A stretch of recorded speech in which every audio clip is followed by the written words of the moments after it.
माझं नाव चंचल पुरुषोत्तम हिवरे आणि मी senior scientist researcher आहे छत्रपती संभाजीनगर डॉक्टर बाबासाहेब आंबेडकर मराठवाडा विद्यापीठाची विद्यार्थिनी आहे.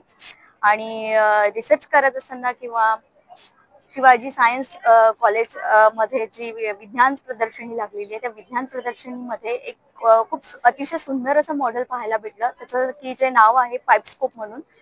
आणि अतिशय युजफुल म्हणजे आमच्यासारखे रिसर्चर जेव्हा एखाद्या याच्यात जातात किंवा अलीकडे जर आम्हाला एखाद्या याच्यामध्ये रिसर्च जर करायचा भेटला आणि तिथे जर आम्हाला मायक्रोस्कोप किंवा कुठल्याही कारणास्तव आम्हाला जी काही अवेबिलिटी हवी असली तर त्या ठिकाणी आम्हाला पाहायचं असलं किंवा त्याचं एक मायक्रोस्कोपिक निरीक्षण जर करायचं असलं तर अशा ठिकाणी आम्हाला मायक्रोस्कोप घेऊन न जाता जर आम्ही अशा प्रकारे पाईपस्कोपचा जर यूज केला तर आम्ही हा पाईपस्कोप हँडली ओव्हर किंवा नॅचरली हँडली ओव्हर करू शकतो किंवा इझिली आम्ही त्याला स्वतः सुद्धा असेंबल करून आम्ही त्याला बघू शकतो.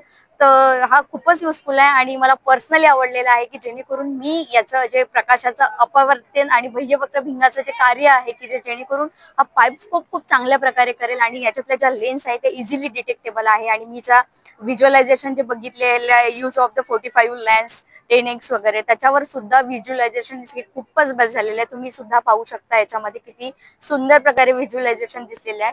ही मला असं वाटते फंजाईची स्लाइड यांनी तयार केलेली आहे आणि त्याच्यामध्ये तुम्ही इझिली त्या फंजाईचं मायक्रोस्कोपिक निरीक्षण करू शकता जेणेकरून तुम्हाला इझिली डिटेक्ट होईल की ती कुठल्या प्रकारची मायक्रोस्कोपिक फंजा आहे किंवा व्हॉट एव्हर बी कुठल्या प्रकारचं त्याच्यामध्ये काही वेगळ्या प्रकारचं काही आहे किंवा ऑब्जेक्ट आहे का. खूपच सुंदर आहे आणि मला पर्सनली खूप आवडलेलं आहे. खूप छान. नाव काय बेटा तुझं? पवार. कान्हा माधव पवार. खूप खूप छान डिटेक्ट केलेलं आहे आणि मला खूप खूप जास्त आवडलेलं आहे.